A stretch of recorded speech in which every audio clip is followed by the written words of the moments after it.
Sir మీరు చెప్పండి ఏం చేశారు? సార్ మీరు చెప్పండి ఏం చేశారు? సార్ మీరు చెప్పండి ఏం చేశారు? మంచు మనోజ్ మీడియాతో మాట్లాడిన తర్వాత ఏం జరిగిందని మీరు పోలీసులని తెలుసుకోండి అని చెప్పి మీడియాకి చెప్పిన నేపథ్యంలో మీడియా వాళ్ళు కూడా పోలీసులు అడుగుతున్నారు ఏం జరిగింది, అసలు వాళ్ళ కారణం ఏంటి, ఇంతలా ఇబ్బంది పడుతున్నారు, వారి మధ్య తగాదాలు ఏంటి అని అడిగినప్పుడు పోలీసు కూడా ఏం చెప్పకుండా అక్కడి నుంచి మీడియా పంపించేశారు. ప్రస్తుతం మంచు మనోజ్ గచ్చిబౌలి వైపుగా వస్తున్నట్టు తెలుస్తోంది. మా ప్రతినిధి దేవిక కూడా దాన్ని ఫాలో అవుతున్నారు, మంచు మనోజ్ ని ఫాలో అవుతున్నారు. మంచు మనోజ్ తన భార్యతో పాటుగా ఇటువైపుగా వస్తున్నారు. అక్కడ ఎక్కడికి వెళ్తున్నారు, అసలు పోలీస్ స్టేషన్కి వెళ్తున్నారా లేదంటే ఫిల్మ్ నగర్కి వస్తున్నారా, అసలు ఏం జరుగుతుందని అర్థం కాని పరిస్థితి. మంచు మనోజ్ ఒకసారి మీడియాతో మాట్లాడిన సమయంలో ఆయన కన్నీళ్లు పెట్టినట్టుగా కూడా తెలుస్తోంది. ఒకసారి ఏం మాట్లాడారు, ఆయన ఏం చెప్పారో చూద్దాం. అందరికీ నమస్కారం. నేను ఆస్తి కోసమో డబ్బు కోసమో ఈ పోరాటం చేయట్లేదు. ఎందుకంటే ఇది పోరాటం కూడా కాదు, ఇది ఆత్మగౌరవానికి సంబంధించింది, నా భార్య పిల్లల సేఫ్టీకి సంబంధించింది. ఇది నాతో ఒక మగాడిగా నాతో డైరెక్ట్గా వచ్చి నాతో ఏం చేసినా పర్వాలేదు. నా భార్య పేరు ఇంక్లూడ్ చేయడం, నన్ను తొక్కేదానికి, నా 7 నెలల పాపని ఇంక్లూడ్ చేయడం, నా బిడ్డల ఇంట్లో ఉండగానే అలా బిహేవ్ చేయడం కరెక్ట్ కాదు. ఈరోజు పోలీస్ దగ్గరికి నేను వెళ్ళి ప్రొటెక్షన్ అడిగాను.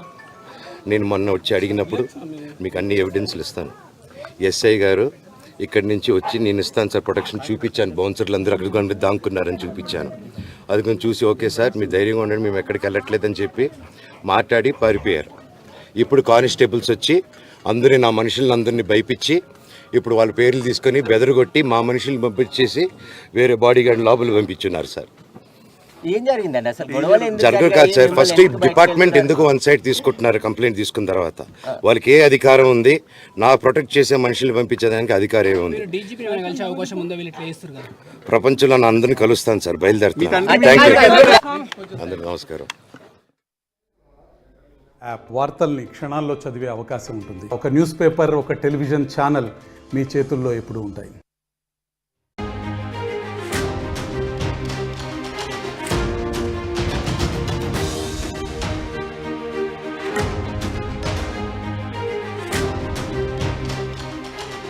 బ్రేకింగ్ న్యూస్ చూస్తున్నాం. మంచు వారి టాప్ ఫ్యామిలీ ఫైట్ రచ్చకెక్కింది, ఉద్రిక్తంగా మారింది, మరింతగా ముదిరిపోయింది. ఏకంగా దుబాయ్ నుంచి వచ్చిన మంచు విష్ణు వచ్చిరాగానే జల్పల్లి ఫామ్ హౌస్ లకి ఎంట్రీ ఇచ్చాడు. అక్కడికి చేరుకొని ఏకంగా అక్కడ ఉన్నటువంటి మంచు మనోజ్ తన భార్య ఇద్దరిని కూడా బయటికి పంపించేశాడు. ఒక రకంగా చెప్పాలంటే గెంటేస్తాడనే ఒక చర్చ కూడా ప్రారంభమైంది. భార్య మౌనికతో పాటుగా బయటకు వచ్చాడు మంచు మనోజ్. తన అన్న గెంటేశాక మీడియాతో మాట్లాడారు కూడా. ఆశ కోసం కాదు, నా కుటుంబం కోసం నా పోరాటం అంటున్నారు మంచు మనోజ్. ఎస్, నన్ను కావాలని ఇబ్బంది పెడుతున్నారు, నా కుటుంబం పైన న్యాయ పోరాటం చేస్తున్నా అంటున్నారు. బయటకు వచ్చినాక దృశ్యాలు తన భార్య మౌనిక, మంచు మనోజ్ ఇద్దరు బయటకు వచ్చి మీడియాతో మాట్లాడడం మనం చూస్తున్నాం ఆర్టీవీ స్క్రీన్ పైన. ఎస్, మంచు మనోజ్ బయటికి రాగానే ఆయన ఎక్కడికో ప్రయాణం అవుతున్నారు. తన అనుచరులతో కొన్ని కార్లతో ఆయన బయటకు వచ్చేసారు. ప్రస్తుతం ఆర్టీవీ వారిని ఫాలో అవుతోంది. ఇంతకీ మంచు మనోజ్ ఎక్కడికి వెళ్తున్నాడు ఏంటి అనే విషయాలపైన చాలా పెద్ద ఎత్తున ఉత్కంఠ కొనసాగుతోంది. అన్న గెంటి వేయడంతో న్యాయ పోరాటం చేస్తాను, పలువురిని కలుస్తానన్న మంచు మనోజ్ బయటికి వెళ్ళి ప్రయాణిస్తున్నారు. మీకు రెండో బాక్స్ లో కనబడుతోంది ఆయన ప్రయాణిస్తున్నటువంటి ఆ కారును వెంబడిస్తోంది ఆర్టీవీ, ఆయన ఫాలో అవుతోంది. ఏం జరుగుతుందన్న ఉత్కంఠ నెలకొని. ఎస్, దేవిక అందుబాటులో ఉన్నారు. దేవిక, ప్రస్తుతం మంచు మనోజ్ ని ఫాలో అవుతున్నారు మీరు, ప్రస్తుతం ఎక్కడున్నారు? మంచు మనోజ్ ఎటు వెళ్తున్నారు?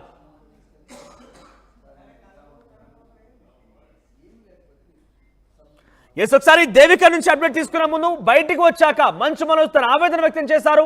తన అన్నపై న్యాయ పోరాటం చేస్తానన్నారు, గెంటి వేస్తానని చెప్పారు. ఒకసారి ఏం మాట్లాడారు చూద్దాం. అందరికీ నమస్కారం. నేను ఆస్తి కోసమో డబ్బు కోసమో ఈ పోరాటం చేయట్లేదు. ఎందుకంటే ఇది పోరాటం కూడా కాదు, ఇది ఆత్మగౌరవానికి సంబంధించింది, నా భార్య పిల్లల సేఫ్టీకి సంబంధించింది. ఇది నాతో ఒక మగాడిగా నాతో డైరెక్ట్గా వచ్చి నాతో ఏం చేసినా పర్వాలేదు. నా భార్య పేరు ఇంక్లూడ్ చేయడం, నన్ను తొక్కేదానికి, నా 7 నెలల పాపని ఇంక్లూడ్ చేయడం, నా బిడ్డల ఇంట్లో ఉండగానే అలా బిహేవ్ చేయడం కరెక్ట్ కాదు. ఈరోజు పోలీస్ దగ్గరికి నేను వెళ్ళి ప్రొటెక్షన్ అడిగాను. నేను మొన్న వచ్చి అడిగినప్పుడు మీకు అన్ని ఎవిడెన్స్లు ఇస్తాను, ఎస్ఐ గారు ఇక్కడి నుంచి వచ్చి నేను ఇస్తాను సార్ ప్రొటెక్షన్ చూపించాను, బౌన్సర్లు అందరూ అక్కడ దాక్కున్నారని చూపించాను. అది కొంచెం చూసి ఓకే సార్ మీరు ధైర్యంగా ఉండండి మేము ఎక్కడికి వెళ్ళట్లేదని చెప్పి మాట్లాడి పారిపోయారు. ఇప్పుడు కానిస్టేబుల్స్ వచ్చి అందరినీ నా మనుషులందరినీ భయపించి ఇప్పుడు వాళ్ళ పేర్లు తీసుకొని బెదరగొట్టి మా మనుషులు పంపించేసి వేరే బాడీ గార్డ్ లోపల పంపించున్నారు సార్. ఏం జరిగిందండి అసలు గొడవలు ఎందుకు జరగదు కాదు సార్. ఫస్ట్ డిపార్ట్మెంట్ ఎందుకు వన్ సైడ్ తీసుకుంటున్నారు కంప్లైంట్ తీసుకున్న తర్వాత? వాళ్ళకి ఏ అధికారం ఉంది? నా ప్రొటెక్ట్ చేసే మనుషుల్ని పంపించేదానికి అధికారం ఏముంది?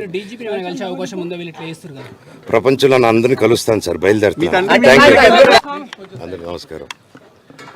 నేను ఆస్తి కోసమో డబ్బు కోసమో ఈ పోరాటం చేయట్లేదు.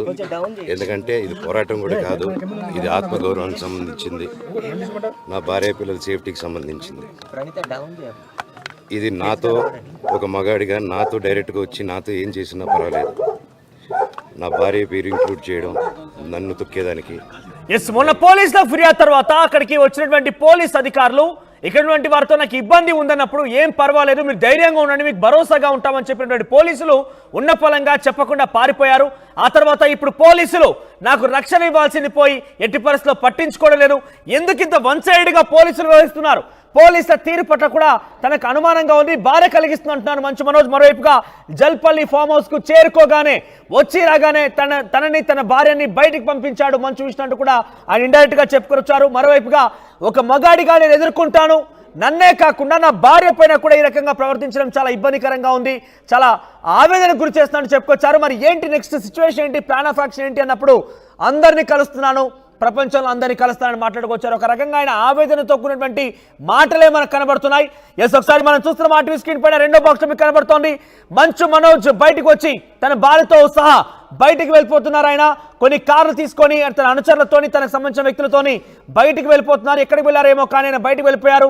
తనని ఆర్టీవీ ఫాలో అవుతోంది. ఇక్కడ మనం చూడొచ్చు జల్పల్లి ఫామ్ హౌస్ నుంచి బయటకు వచ్చిన సమయంలో ఆ కార్లో ఆయన ప్రయాణిస్తున్నారు. ఆ సందర్భంలోని దృశ్యాలు ఇవన్నీ కూడా. సో ఆయన బయటకు వచ్చి వెళ్ళిపోయారు. ఆయన అక్కడి నుంచి ఎక్కడికి వెళ్తున్నా అర్థం కాదు, కానీ కాసేపుగా ఆయన ఎయిర్పోర్ట్ వైపుగా వెళ్ళారు. ఎయిర్పోర్ట్లో ఏదో ఫోన్ రాగానే తిరిగి అటు నుంచి ప్రయాణం మరొకసారి యూటర్న్ తీసుకున్నట్టు తెలుస్తోంది. సో ఆర్టీవీ వారిని ఫాలో అవుతోంది. ఆర్టీవీ ప్రతినిధి దేవిక మంచు మనోజ్ ఎక్కడికి వెళ్తున్నారన్న విషయాన్ని ఫాలో చేస్తున్నారు ఆవిడ. ఎస్ దేవిక, అసలు ఏం జరుగుతోంది? మంచు మనోజ్ ఎక్కడికి వెళ్తున్నారు? ఆ ఆవేదన పరిచినటువంటి ఆ మాటల తర్వాత ఆయన లక్ష్యం ఏంటి? నెక్స్ట్ ఎక్కడికి వెళ్తున్నారు?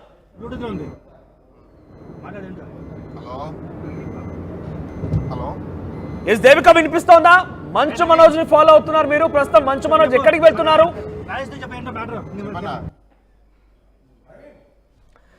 ఎస్, జల్పల్లి ఫామ్ హౌస్ కి వచ్చి రాగానే మంచు విష్ణు తన ప్రైవేట్ బౌన్సర్లతో ఎంట్రీ ఇచ్చారు. పెద్ద ఎత్తున బౌన్సర్ అక్కడికి చేరుకున్నారు. పోలీస్ కానిస్టేబుల్ నామమాత్రంగా వచ్చి తనకు రక్షణ ఇస్తానని చెప్పినటువంటి ఆ పోలీస్ కానిస్టేబుల్ ఎందుకు వన్ సైడ్ గా వ్యవహరిస్తున్నారు? మంచు విష్ణుని తన ప్రైవేట్ బౌన్సర్లతో ఎందుకు అనుమతించారు? వచ్చి రాగానే విష్ణు తనని వెళ్ళిపోమ్మని చెప్పినట్టుగానే ఇండైరెక్ట్ గా చెప్పుకొచ్చారు. తను మగాడిగా ఏ రకంగా పోరాడతాను, ఎన్ని కష్టాలైనా పడతాను, కానీ తన భార్యని అనవసరంగా ఇబ్బంది పెడుతున్నారు, తన పిల్లల్ని ఇబ్బంది పెడుతున్నారు అనవసరంగా అంటూ ఆయన ఆవేదన భరితమైనటువంటి ఆ మాటల్ని మనం చూసాం మీడియాతో మాట్లాడుతున్న సందర్భంలో. సో మంచు మనోజ్కి ఏం దిక్కు లేకుండా పోయిందన్నట్టుగానే ఆయన చెప్పుకొచ్చారు. ఒక రకంగా ప్రస్తుతం ఆయన బయటికి వెళ్ళాను, అందరినీ కలుస్తాను, అందరితో నేను మాట్లాడతాను, న్యాయ పోరాటం చేస్తాను నా కుటుంబం పైన మాట్లాడుకొచ్చారు ఆయన. అక్కడి నుంచి బయటికి వెళ్ళి ఎయిర్పోర్ట్ వైపుగా బయలుదేరారు. ఎయిర్పోర్ట్ దగ్గర ఏదో ఫోన్ వచ్చి రాగానే ఆయన యూటర్న్ తీసుకొని మరొక ప్రయాణం ఎక్కారు. ఎక్కడికి వెళ్తున్నారు అనేది కొంత ఆసక్తి నెలకొంది. ఎస్ దేవిక, మంచు మనోజ్ ఎక్కడికి వెళ్తున్నారు? ఆయన ప్రయాణం ఎటువైపుగా ఉంది, ఏం తెలుస్తోంది? ఎస్ మనోజ్, మనం చూస్తున్నాం ఎప్పుడైతే మంచు మనోజ్ ఉంటున్న ఫామ్ హౌస్ కి వెళ్ళాడో అప్పటి నుంచి కొన్ని గంటల పాటు కూడా కొంచెం వారిద్దరి మధ్య సంభాషణ అనేది జరిగింది. మరి ఏమైందో తెలీదు, ఒక్కసారిగా గేట్ లోపల నుంచి కొంతమంది ఆయన సిబ్బందితో, అంటే ఎవరైతే ఆయనకి సెక్యూరిటీగా ఉన్నారో వారితో పాటు ఒక్కసారిగా బయటకు వచ్చేసి కూర్చున్నారు. సడన్ గా మరి ఎందుకు కూర్చున్నారో తెలియదు, కానీ ఒక్కసారిగా పోలీసుల మీద కూడా గట్టిగా అరుస్తున్న పరిస్థితి. మమ్మల్ని బయటికి పంపించేస్తారా, మీరు ఎందుకు ఈ విధంగా చేస్తున్నారు అంటూ కూడా ఆయన గట్టిగా అరుస్తున్న పరిస్థితి అని చెప్పొచ్చు. సో అప్పుడే మనం ఆయన దగ్గరికి వెళ్ళంగానే అక్కడ ఆయన చెప్తున్న మాటలు ఏంటంటే, మమ్మల్ని బయటికి పంపించేశారు, భద్రత కల్పిస్తాము అంటూ చెప్పిన పోలీసులు ఇప్పుడు మమ్మల్ని బయటికి పంపించేశారు. ఇప్పుడు పోలీసులు కూడా ఇక్కడ లేరు, నాకు ఎవరైతే సెక్యూరిటీగా ఉన్నారో వాళ్ళను కూడా భయపెట్టి ఒక్కసారిగా పంపించేసిన పరిస్థితి అంటూ కూడా ఆయన కళ్ళలో నీళ్లు తెచ్చుకున్న పరిస్థితి అని చెప్పొచ్చు. మౌనిక కూడా బయటకు వచ్చి ఏ విధంగా తను బాధపడుతున్నారు అనేది కూడా చూస్తున్నాం. ఆయన మాటల్లో కళ్ళల్లో బాధ అనేది మనకి చాలా క్లియర్ గా కనిపిస్తుంది. మనోజ్ ఒక్కసారిగా లోపలికి వెళ్ళి మళ్ళీ ఎవరితోనో ఫోన్ మాట్లాడడం జరిగింది గేట్ వెనకాల, అది కూడా మనం చూస్తున్నాం.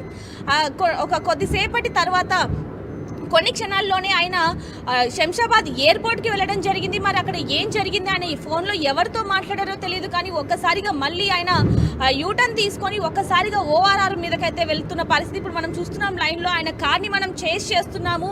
ఆయన చాలా స్పీడ్గా ఎవరితోనో ఫోన్లో మాట్లాడుతూ వెళ్తున్న పరిస్థితి. ఆయన వెనకాల కూడా ఆయన బౌన్సర్లు ఒకవైపు ఆయన ముందు ఒక బౌన్సర్లు ఒక కార్ వెళ్తుంది, ఆయన వెనకాల కూడా బౌన్సర్లు కార్ వెళ్తున్న పరిస్థితి. మరి అంత స్పీడ్గా ఆయన ఎక్కడికి వెళ్తున్నారు అనే విషయాలు మాత్రం ఎవరికి తెలియని పరిస్థితి. ఇప్పుడు మాత్రం ఆయన గచ్చిబౌలికి వెళ్తున్నారు అంటూ కూడా ఒక సమాచారం అందింది. ఇప్పుడు ORR మీద ఆయన మనం ఫాలో అవుతున్నాం, చూస్తున్నాం ఇప్పుడు ఎంత స్పీడ్గా వెళ్తున్నారు. మరి ఎయిర్పోర్ట్కి ఎందుకు వెళ్ళారు ఆయన, మరి ఎయిర్పోర్ట్ నుంచి ఎందుకని యూటర్న్ తీసుకున్నారు, ఎవరు ఫోన్ చేశారు, మరి ఇప్పుడు ఎక్కడికి వెళ్తున్నారు అంటే ఫిలిం ఈ 2-3 రోజులు జరిగినటువంటి ఈ ఘటన పైన బయటికి వచ్చి మంచు మనోజ్ మాట్లాడారు. ఆయన ఇంతకేనా ఏమైనా కారణం చెప్పారా? పోలీసులు వన్ సైడ్ గా ఉన్నారని చెప్పారు, ఆత్మగౌరవం కోసం పోరాడతారని చెప్పారు, విష్ణుతాన్ని బయటికి పంపించేసినట్టుగానే ఇండైరెక్ట్ గా చెప్పుకొచ్చారు. కానీ వీటన్నిటికీ కారణం ఏంటంటే చెప్పలేకపోయారు. సో దాని గురించి మనోజ్ అక్కడ తన సంబంధించిన అనుచరుల దగ్గర కానీ